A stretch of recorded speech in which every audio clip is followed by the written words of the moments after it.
Assalamualaikum warahmatullahi wabarakatuh. Pada episode kali ini, kita akan menyelami sebuah kisah tentang seorang pemuda yang bekerja sebagai penggali kubur, yang menzinahi mayat seorang wanita cantik yang terkenal sebagai bunga desa, di sebuah kampung di Indonesia. Namun, ketika ia berangkat menunaikan ibadah umroh di Tanah Suci, sebuah azab yang mengerikan menantinya. Seperti apa azab yang ia terima akibat dosa besar yang dilakukannya?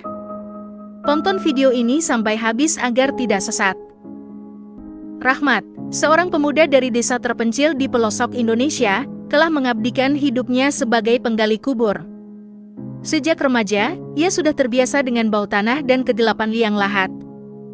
Di antara hutan lebat dan pepohonan rindang, Rahmat menemukan kedamaian di tempat yang bagi banyak orang terasa menyeramkan.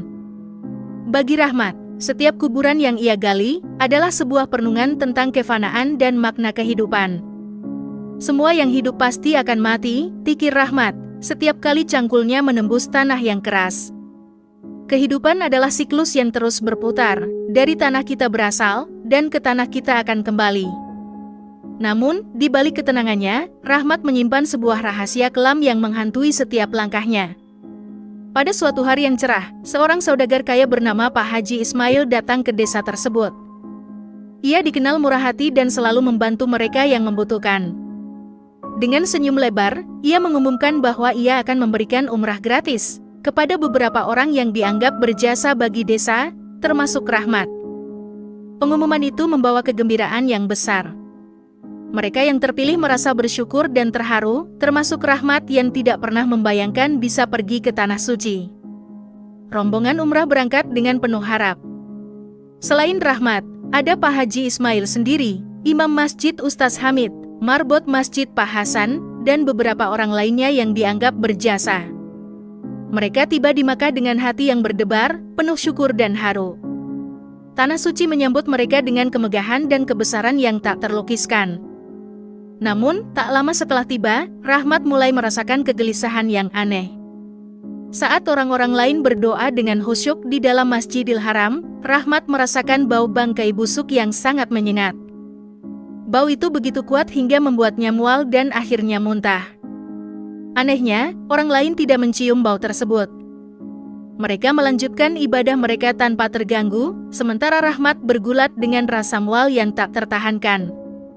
Setiap kali ia berusaha berkonsentrasi pada ibadah, bau busuk itu semakin menyengat. Ia merasa seperti terperangkap dalam lingkaran asap yang tak terlihat oleh orang lain. Mengapa hanya aku yang merasakannya, pikir Rahmat, bingung dan cemas. Pada saat yang sama, di tengah-tengah tawaf, Rahmat melihat sosok wanita yang tampak mengerikan. Wanita itu memelototinya dengan tatapan tajam dan penuh dendam. Rahmat merasakan ketakutan yang luar biasa. Sosok wanita itu mulai mengejarnya, membuat Rahmat berlari ketakutan mengelilingi Ka'bah. Napasnya tersengal-sengal, keringat bercucuran, dan hatinya dipenuhi kecemasan. Namun, setiap kali ia menoleh ke belakang, wanita itu semakin mendekat. Wanita itu, siapa dia? Rahmat berusaha mengingat, namun ketakutan menguasai pikirannya. Ia berlari sekuat tenaga, namun sosok itu selalu berada di dekatnya, seolah-olah memburu dengan dendam yang tak terpuaskan. Apakah ini hukuman dari Tuhan? Tapi atas dosa apa? Pikirnya, terengah-engah.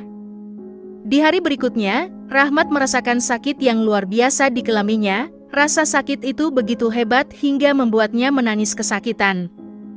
Ia berusaha mencari bantuan, namun dokter tidak menemukan apa-apa yang salah. Rasa sakit itu terus menghantuinya, membuatnya tidak bisa tidur atau makan dengan tenang.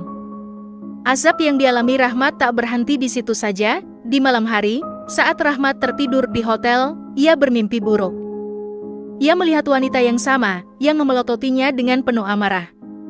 Wanita itu mengejarnya dalam mimpinya, membuat Rahmat berlari dengan sekuat tenaga.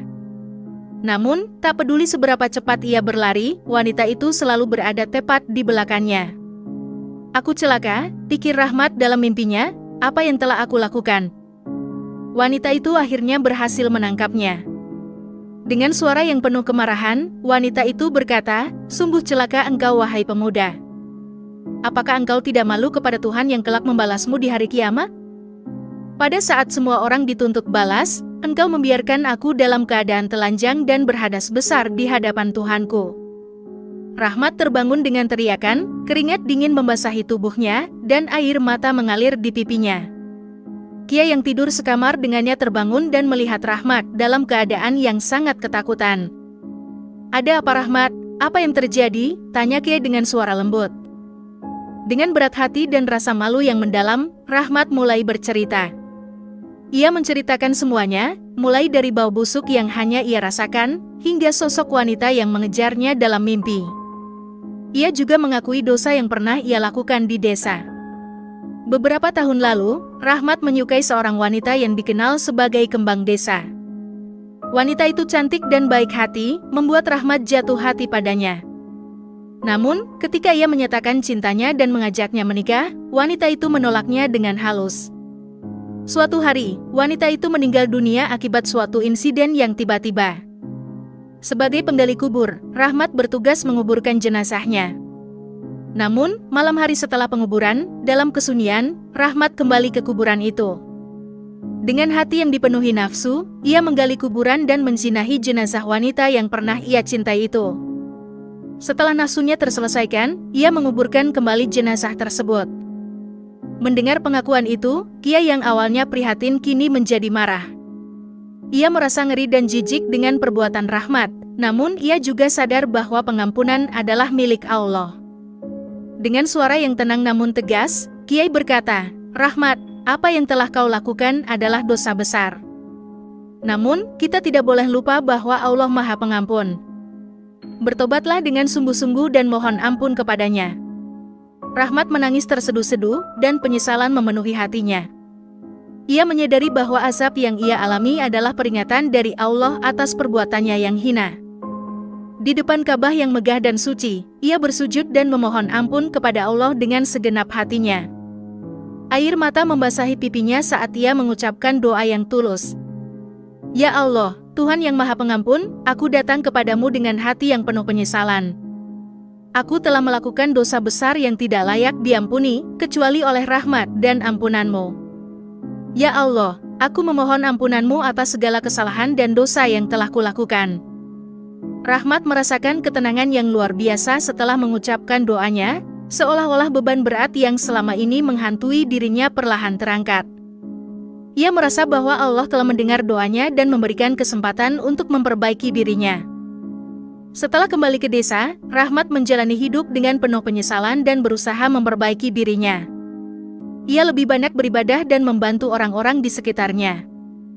Meskipun dosa masa lalunya tidak bisa dihapus, Rahmat bertekad untuk menjalani hidup dengan lebih baik. Semoga kisah ini menjadi pelajaran bagi kita semua. Wassalamualaikum warahmatullahi wabarakatuh.